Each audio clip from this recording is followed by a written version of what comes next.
Dude, magto 2 years na. Gusto, na-stuck pa rin tayo dun sa bagong Pilipinas, bagong mukha. Ito ba? Ako talaga na parang, my God, hindi ba kayo natuto nung panahon ni Mar Rojas na kung ano-ano pinagagawa niya, humiga sa yelo, nagbubuhat ng sibuyas, ayan, lumabas tuloy yung mga ganong images, di ba? Di ba? Humiga siya sa yelo talaga na, what was on your mind? Humiga ka talaga sa yelo.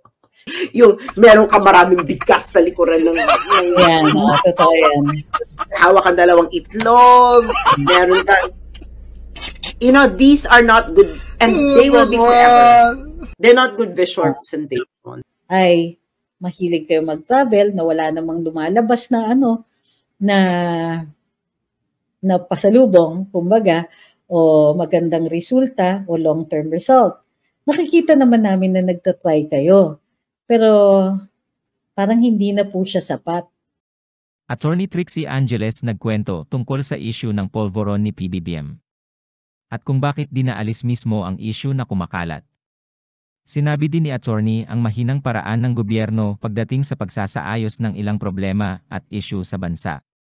Sas Rogando Sasot may binalita tungkol sa nangyayaring polvoron issue ni Maharlika at ilang trolls na kumakalat sa lahat ng social media. Napag-usapan ng dalawa ang pagkakaiba ng suportang Duterte at Marcos. Tinalakay din nila ang dapat punan ng gobyerno pagdating sa pinangako ni President Bongbong Marcos sa taong bayan. At ang sinasabi nilang bagong Pilipinas. Ngunit di ito maramdaman ng taong bayan. Naisama na din ang style politika ni Speaker Martin Romualdez sa dalawang itlog style na Malamar Rojas. Na halos magtrapiko na sa kalsada at kargador ay isang lumang style pagdating sa politika. Mga paraan na di naubra ngayon sa Pilipinas dahil alam na din nila ang pakitang tao at photoshoot lamang ang ginagawa. Ilang pang maiinit na chismis at issue tunghayan pa natin mga kasolid peak news. Tara! Let's go!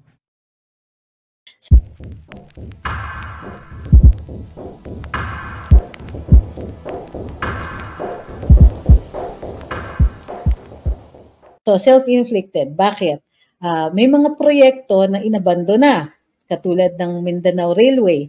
May mga proyekto na dapat may continuity pero dinededma yung mga, wala tayong naririnig tungkol sa pag-aayos o development nito. So, dati may build. Ngayon, may, ginawa nilang build better, more. Pero unlike the previous administration na mayroong nagmamanage, and including the public information requirements para dito sa sa build noon, sa BBM wala naman pong ganon. So bukod pa dito, may mga rumaragsang issue na nagre-require na sana itackle nila, sagutin nila kahit man lang i-deny nila, pero hindi ginagawa. At ang paggagawa nun ay iniiwan sa kanilang mga minions o sa kanilang mga, anong ba tawag dyan, mga trolls. So, imbis na sumagot sila at i-discuss na maayos dahil syempre, they care for the people. If you do care for the people, then you would care to inform them about what is going on. So nakikita natin na wala rin pong ganon. So wala rin tayo, hindi gaya dati na kapag sinabi ni Pangulo o meron tayong gagawin ganito, sinasabi nila sa atin kung nasaan na yung status niyan. Halimbawa, the biggest, of course, was build. So andyan naman si attorney, si ma'am, na nagsasabi sa atin, ito natapos na, ito naumpisahan na, ito ginagawa na, ito nagbidding na, and so on. Ang naririnig lang natin ay yung mga pagkakataon o mga pangyayari kung saan tinitigil. Halimbawa, ang Mindanao Rail ay naitigil po dahil hindi na po nila tinuloy yung funding na galing sa China. Ang sabi nila, hahanap na lang ng iba, ngunit kahit sa kasalukuyan ay wala silang nire-report sa atin o sinasabi tungkol sa kung ano man ang nakuha nila dyan. Bukod pa dito, ang nararamdaman din natin ay opresyon. Hindi po maliit na ehemplo, pero yung nangyari po sa Kongreso, doon sa pag-detain kay Doc Wee, kay Doc Lorraine, at saka kay Ka Eric, na may kakulangan sa due process, yung pagsuspindi sa SMNI. Dahil ang nakikita ng mga tao dito, ang prevailing narrative dito, ay maliwanag na hindi sila masaya, merong interest na patahimikin ang mga ito, kung kaya't ganito ang nangyari. Wala po tayong naririnig na sinasabi o dinidepensahan ng gobyerno ang kanilang mga aksyon tungkol dito. Bukod pa dyan, walang nag-i-explain. Kung halimbawa, tingin talaga ng ating ehekutibo ay mayroong pagmamalabis, edi front and center, merong nagsasabi dyan. Ito po ang kanilang mga violations. Hindi po natin maaaring ipaubaya dyan kasi dapat kapag ginawa yan ng ibang stasyon, baka mamihasa ang buong industriya and so on. So, ang tingin natin, isa na naman itong ehemplo ng kapapayaan o kakulangan ng pakialam ng ating gobyerno dun sa mga ordinaryong mga mamamayan. Bagkus ang naiiwan ay yung naratiba na mismong taong bayan ay kinakalaban nila. At kinakalaban dahil hindi sang-ayon sa kanilang ginagawa. Okay. Ngayon, isa pa, tinitignan natin at hinihimay natin dito ang mga strategiya ng administrasyon. Bakit? May pakialam tayo sa strategiya nila dahil ginagamitan niya ng oras ng mga kawani ng gobyerno at mga opisyalis nito at ginagamitan din nila ng pera ng bayan. Ang pera na nanggagaling sa pagbabayad natin ng buwis. Okay. So, kailangan pakialaman natin itong komunikasyon, kung ano yung strategiya at kung saan ang kakulangan nila. Hindi lang kakulangan sa ibang mga aspeto tulad ng pagkain, tubig, kuryente, internet, and so on. So, in fact, dito kitang-kita na ito pa rin hindi nagbabago ng strategiya. Nakikita natin dito sa sa comment section. Kasi, imbis na sagutin nila yung mga rumaragsang issue, ay ang sinasagot lang nila ay ad hominem at paninira dun sa sa mga komentarista na pumupuna. Sabi ni Ma'am Ruth, maybe enough na of Maharlika na kasi banned na siya because of hearsay na allegations kasi wala naman siyang direktang ebidensya. Ayaw ko din pong maban kaya kasi I respect your well-mannered blogging and vlogging. You have to stay. Opo, pero ganito lang po yun. Kahit sabihin pa natin na kulang pa ang I mean that I expect that there will be some later on. Kasi yung ibang mga sinasabi ni Madam Maharlika ay napapatunayan naman later on. Ang punto dito is, kahit wala yung ebidensya, ay kasama pa rin yan sa kanyang kalayaan magsalita at magpahayag. Walang nakalagay dun sa ating Bill of Rights na pwede ka lang magsalita kung may ebidensya ka. Ang ebidensya, nire-require po yan para hindi po kayo malibel. Kaya hindi po kayo makasuhan ng libel o iba pang mga krimen o iba pang aksyon na ipinagbabawal ng ating revised penal code and other criminal laws. Okay? So, ang natin dito, parati nating i-defend ang kalayaan magsalita at magpahayag. And in fact, yung kalayaan na yan, kahit tayo'y nagkakamali, kaya hindi ako naniniwala sa issue ng fake news. Dahil walang sinasabi sa ating Bill of Rights na kailangan tama ka parate para i-exercise mo yung karapatan mong magsalita at magpahayag. Pero maaari kayong makonvict kung wala kayong ebidensya kung ang pagsasalita ninyo ay tumawid na sa libel or inciting to sedition, inciting to rebellion, inciting to terrorism, inciting false publications, and so on. Okay? So, maglabas lang ng pulburon, katapusan na. Well, yes, of course, I think I will share that view. Assuming na, kumbaga maraming assumptions yan, precursor assumptions. Halimbawa, assuming totoo merong video, assuming totoo yung act, assuming mailabas yan. Pero ang problema, dahil hindi nga nila ina-address, ay rumaragsa yung issue. Ang lumalabas pa ngayon ay mga, how do you call this, ay may mga nagsasalita na di umano'y nakita daw nila yung alleged video na ito. At itong mga taong to ay mga credible na tao. So paano yan? Diba? Kailan pa nila sasagutin kung kailan hindi na nila magagamot yung issue? Hindi natin gusto ang kaguluhan. Kaya sinasabi natin, ito po ang kakulangan ng ating administrasyon. In the hopes na baka sakaling mapulot nila at maisip nilang asikasuhin o ayusin ito. Hindi po namin ginagawa ang ganitong komentaryo dahil gusto lang namin yung tunog ng boses namin. Although there is that. Loko lang. Sinasabi rin natin ito kasi something good might come out of it. Bukod pa dito, protektado ito ng free speech provisions ng ating Bill of Rights. So, bukod sa may karapatan kami magsalita ng ganito, may karapatan, meron din pupuntahan ito. Kaya yung lumalabas ngayon ng mga sinasabi ng mga trolls na puro kayo satsat, puro kayo salita, wala kayong gawa. Darling, ang salita ay gawa pa rin. Kasi sinasabi natin sa gobyerno kung saan sa tingin natin nag-fail sila. Kung saan hindi po sila umaabot sa kanilang obligasyon, hindi po nila nagagawa o nakakamit ang mga pangangailangan, ang mga kailangan nating polisiya o aksyon na dapat ginagawa nila para sa kapakanan ng taong bayan. Instead, ang nakikita namin ay mahilig kayo mag-travel na wala namang lumalabas na na pasalubong, kumbaga, o magandang resulta o long-term result. Nakikita naman namin na nagtatry kayo. Pero parang hindi na po siya sapat. So kailangan na natin pag-usapan, Mr. President. Kaya ba? Kasi tutulong naman kami. Dahil kami ang taong bayan. Pag nag-fail ka, mag-fail din kami. Ang kaso, sobra ninyong tahimik eh. Tumataginting ang katahimikan na hindi na po maganda. Hindi na po masaya. At hindi na po kayo napoprotektahan ng inyong katahimikan. So, wag na rin po kayong gumamit ng mga trolls kasi halatang halata na naman sila. Kumbaga, wala na rin naniniwala sa kanilang mga paninira, walang naniniwala sa kanilang mga ginagawa sa mga wall namin. Nabablock lang sila at nawawalan na rin sila ng audience nila. So, wag po ganyan ang pag-address ng issue. Wag po yung cosmetic changes din. At please tama na po yung ayuda, press release, market visits, parade ride kuno-kuno, mga ganyan. Kasi hindi rin po siya nagiging epektibo.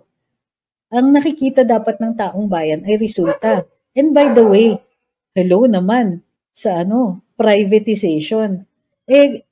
Lahat yata ng mga pangyayari ngayon ay kasalungat ng mga pinangako ninyo ng eleksyon.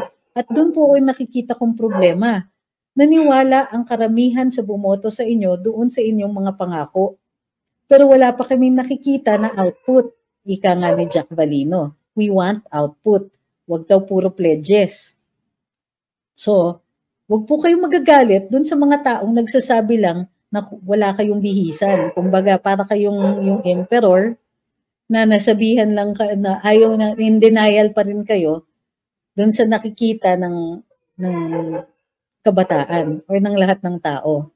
There will come a time na itong mga nega na naririnig ninyo ay magmumultiply at dadami rin po. At yan po ang magiging husga sa inyong administrasyon. Kaya naman magbago. Second year pa lang, di ba? May panahon pa. Kung nakita namin na hindi sana sa pagpapayaman ng mga kaibigan nyo nakatutok ng administrasyon, baka mapagbigyan pa namin ng konting tiwala. In the meantime, magpapasalamat na lang ako dun sa lahat ng sumusuporta dito. Sa lahat ng nanonood at nagtiyaga sa amin dito sa TikTok nitong araw na ito, sa mga nagpadala ng super chat, super sticker sa YouTube, sa lahat ng nag-like, share, subscribe, at saka comment, maraming salamat po sa inyong lahat. Sama-sama pa rin tayo, except na sama-sama tayong Duterte pa rin. Sama-sama tayong magsasabi na come on, we deserve better. And sana, sama-sama rin po tayong lahat sa pagtatanggi dito sa alam natin na charter change yan. Kasi mukhang yung People's Initiative ay wala namang ibang pakay kung di gawing diktador ang Kongreso. At sila lang magde-decide kung ano ang pagbabago sa ating saligang batas. Yes or no na lang ang iiwan sa atin. At hindi rin po tayo kalahok sa mga diskusyon. At hindi rin sila mag-entertain ng idea na magkaroon ng constitutional convention. Charter change, sure. but not your charter change. Hindi po namin pinagkakatiwala sa Kongresong nagpakita ng opresyon ang pagbabago ng ating isang pinakamahalagang dokumento ng ating bayan. Mataas po ang ating pag-asa na kahit paano magkakaroon ng pagbabago. Kasi kung mapapakinggan nila tayo, magbabago sila. Ma-address nila yung ating mga problema. Makinig din po sana sila sa dating Pangulo. Marunong naman siya maging Pangulo. At valuable yung kanyang insight. Excuse me, dati plan lang. Kami, build. Parang ganun yung ano nila. And even goddess, no? Parang you know exactly, yun ang sinasabi natin na we know exactly who would have to approach if there is something happening. Correct.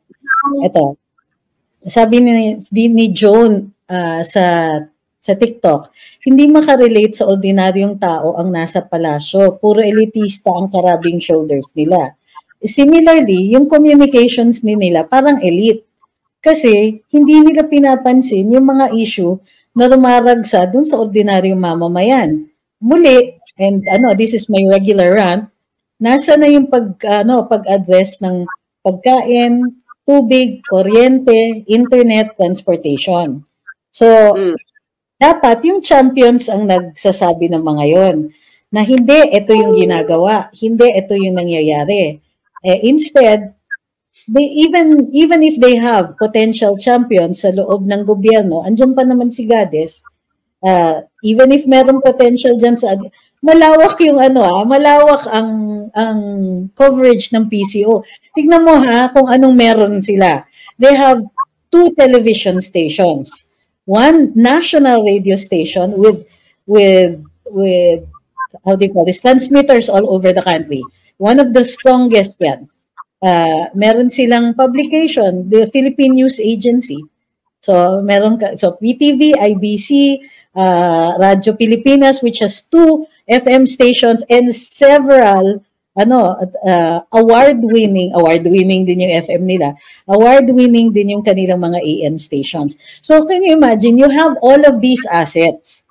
So you can dictate the narrative sa totoo lang. That plus if you have good relations with traditional media and good relations with social media or on social media, then getting your story out, which is 90% of the battle, is supposed to be a walk in the park. Unfortunately, hindi mukhang priority. At least not lately, yeah. Hindi, I think ang nangyayari kasi is parang manahimik na lang tayo. Kasi nung panahon kasi ni Digong, what's good about that is the president himself would answer pressing questions. Alam mo yun, na pwede kang magtanong kahit ano kay presidente, basta ready ka lang sa sagot. Diba? Na parang makikipagbardagulan sa iyong presidente ng panahon na yun. Kung gusto mo ng bardagulan, papatulan ka niya. Alam mo yun? Ngayon kasi, kung gaano ka patola si PRRD, I'm so sorry, love kita Digong pero super patola ka talaga ng panahon mo. Kung gaano siya kapatola ng panahon niya, ngayon naman, parang, alam mo yung ang taas-taas ng energy ng panahon ni Digong ngayon. Parang, ano nangyayari? Para talaga tayong nag 180-degree turn. Oh, but it's not just the yung tumataginting na katahimikan na ang nakikita natin. Pero yung actual oppression, pasok na dito yung sa SMNI. Oppression yan, di ba? Tatanggalan mo ng prangkisa, isususpindi mo nang wala ang due process. Yun yung sinasabi natin na heavy-handed na yung approach. So it's not just a lack of information coming out, but actually oppressive moves on private corporations, on private individuals. So tayo, yung mga private individuals who are constantly being attacked by trolls and so on, who reiterate and iterate libelous statements on your wall using your own audience. These are hallmarks of an oppressive response. Di ba? And they use other people para hindi nagmumukhang sila yon. Hindi naman nila kasi nga hindi yung mga natira kasi na ano nila, hindi sila sanay sa labanan sa social media. So they were like just like you na parang tapos makikilaban sila sa mga SOCMED na nung panahon ni Duterte na sanay, gamay na gamay ang labanan sa social media. So hindi nila kaya yung emotional toll noon. Na ganyan, no? Parang hindi sila sanay. Kaya ngayon nga nakita ko the rise of trolls, no? Troll farms, etc. Na ako talaga binablock ko na lang sila. Gumawa na lang kayo ng bago, pero good luck, mahirapan din kayo. So, ayun na nga, kasi yun na napansin ko nung una nakikipag-barago lang pa sila sa akin, pumatala ko. So, parang, hindi sila pinaya yung eksena. Kasi kung ma-personal ka sa social media, you have to be prepared na pa-personal ka. Correct. Ngayon, kailangan handa ka rin na kung pinersonal ko ng kalaban mo, yung backer mo, pwede kang suportahan kung magsasampa ka ng cyber libel, for example. Yun ang problema. So that's the thing, no? Parang parang I'm pretty sure na naramdaman din nila na hindi namin kaya to kumuha na lang kayo ng trolls. Kaya now you see Attorney Trixie na before active na active yung mga mumunti nilang mga SOCMED. And then napalitan yun ng trolls. Wala, hindi na masyado, di ba? Kasi they're resorting to very aggressive, very responses. So, hindi nila pwede gamitin yung mga above ground trolls kasi malalibel sila kaliwat kanan makakasuhan ng libel yon. And indirectly, they will be responsible for that. Hindi naman pwedeng lahat lakarin na kaso, di ba? So, in this case, they really need the anonymous trolls to libel us. Mahirap hanapin, mahirap kasuhan, and so on. So, in the same strategy, ginaya naman ng Kongreso. So, si House Speaker had the unfortunate image now of him holding 2 eggs. Seriously, I mean, what are you paying your... They should have not released that image. Ako talaga na parang, my God, hindi ba kayo natuto nung panahon ni Mar Rojas na kung ano-ano pinagawa niya, humiga sa yelo, nagbubuhat ng sibuyas, ayan, lumabas na yung mga ganong images, di ba? Di ba? Humiga siya sa yelo talaga na, what was on your mind? Humiga ka talaga sa yelo. And I thought it was even a fake picture. Ganun kalala. Sinong hihiga sa yelo? And true enough, it was mukha tuloy siyang sirena. Hala.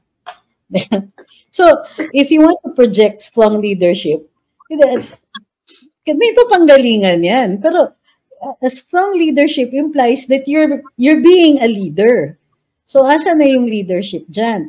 Your people are calling out for action, and even if there is some kind of action, it seems like it's a state secret. Yeah. If you're doing something to address people's issues, don't keep it a secret. Kasi ang ano ko lang dito, no?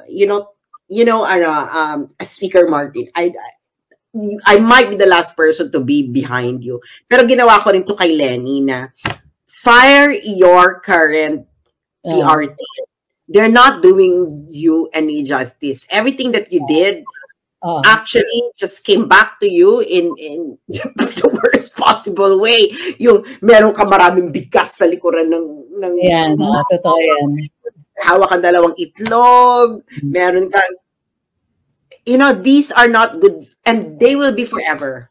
They're not good visual presentations.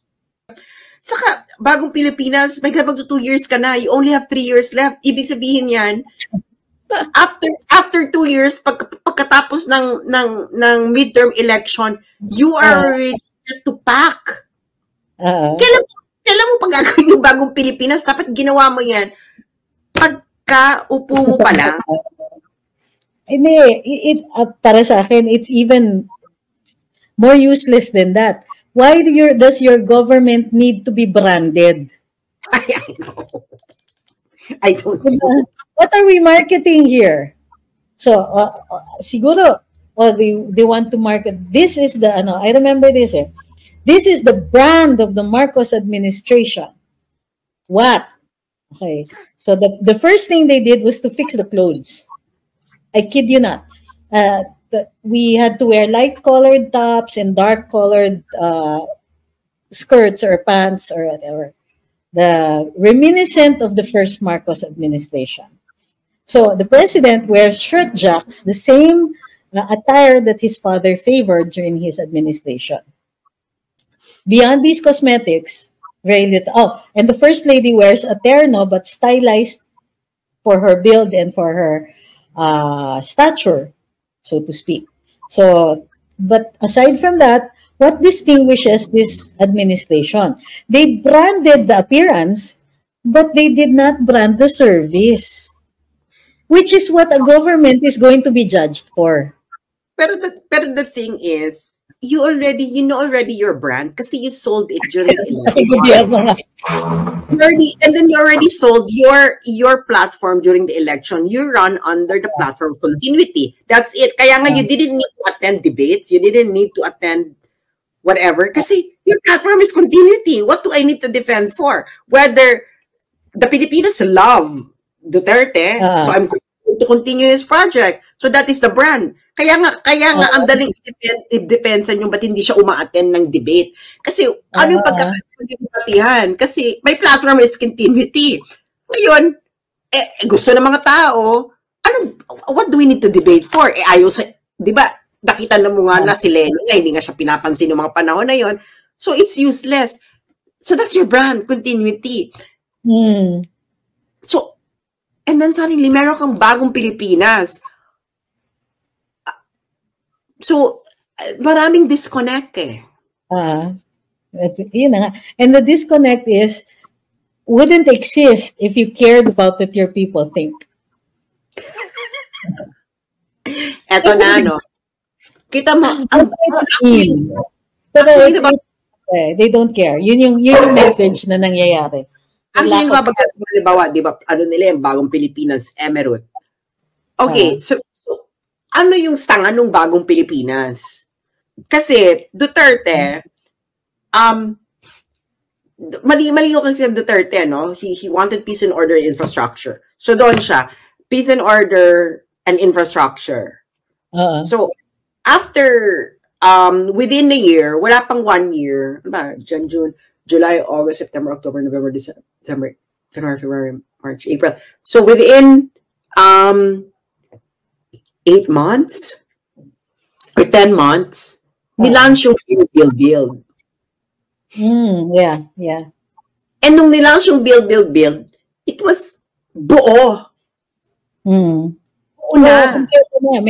May philosophy, may purpose, may ano. May sources of funding, my website. Correct. And then that's it. Parang, you know, and now, parang ano yung dude, magto 2 years na. Stuck pa rin tayo dun sa bagong Pilipinas, bagong mukha. Ito ba, Duterte administration, the other pillar of the Duterte administration was to end poverty, no? Or to significantly reduce poverty. So ano yung mga nakikita mo? Immediately he set to work on free tertiary education, universal health care, ano pa ba? Yung sunod-sunod. Yeah. And then yung mga make the Filipinos' life more comfortable. So, nawala yung pila sa DFA. 5 years ang driver's licenses. 5 years, 10 years ang mga passport, and so on. Diba? To make life easier. So, nagkaroon pa tayo ng, at the last minute, meron pang carousel sa yung nilagay yung mga bus sa gitna, and so on. Ramdam. So, you can see that in fact, if he had just stuck to one thing, kung poverty alleviation lang yung kay Duterte, he would still have been considered a success. Ang dami pa nilang dagdag. Ang dami pa nilang mga, di ba, other things that we didn't even ask for, and yet here they are. Hindi, ang ano kasi kay Duterte, he stick on what he was good at. You know? Yun Yun, kasi yun yung kasi nung binoto siya ng mga tao, ang sinabi lang niya, I don't need to explain, I have an exhibit. I have an exhibit A, Davao City. So go to Davao City, look at Davao City, that's what I'm going to do in the entire Philippines. Kaya nga, di ba, ang dami pumunta ng Davao City. Sino dito sa mga nanonood na hindi pumunta ng Davao City noong panahon ni Duterte? Everyone went to Davao City in order to actually look, to understand ano nga ba tong Duterte brand of service. Ang galing kasi noon, Trixie, kasi organic. Di ba? At wala kang ganun wala kang, this is the problem with Lenny. She didn't have an exhibit A. Hindi niya pwedeng sabihin sa mga taong pumunta ka ng Naga para makita mo kung ano yung kaya kong gawin. Wala siyang ganun. So, puro siya bunganga. BBM was like, ako mapapatuloy ng ginawa ni Duterte. So, yung mga tao, parang, okay, but the problem is, that's not what's going on And, ayun na nga, na, ano yung nangyayari? Are we losing the plot here? Or is there still a plot? There wasn't one. Really? Kasi nga, the platform is continuity. Ano pa yung dadagdag mo dun? Pero once nakaupo, I think that continuity means something else. Now, it's not the continuity of the projects of previous administration. It's the continuity of the bloodline. So, that is what we're seeing. Look, minsan pagka nakikita mo yung mga top officials, para siyang family picture. So, you have the president, and then you have the speaker, or first cousins, and then you have two ambassadors at least with the same last name, surname, and so on. Diba? Ito yung nangyayari. So, instead of a continuity of project, a continuity of governance style, what people are being treated to is the image of a continuity of relatives. So, may pagkakataon sila na kontrahin yan. Yeah? May naratiba na lumabas, litaw na. Ay, tingnan nyo naman kung anong tinatawag nila doon kay House Speaker. Litaw na niya. Bakit hindi nila kino-controvert? Ang dali lang, deny nyo.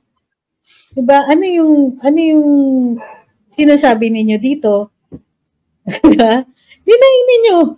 But the incontrovertible evidence is the existence of so many relatives in top government positions. Relatives, associates, long-time friends, etc. May reinforcement kasi yung sinasabi ni Maharlika May reinforcement na nag-appoint ka ng napakarami mong relatives Nag-appoint ka ng kabarkada mo lang. Nag-appoint ka ng na parang ay nako. I don't know. This is not my problem. No? I'm not being paid by the Filipino people to resolve the problem, the communication problem. Totoo yan. Hindi naman natin trabaho yan. It's worth it to point it out. Diba? Filipinos are paying someone to actually to do that. work on the communication problem of Malacanang.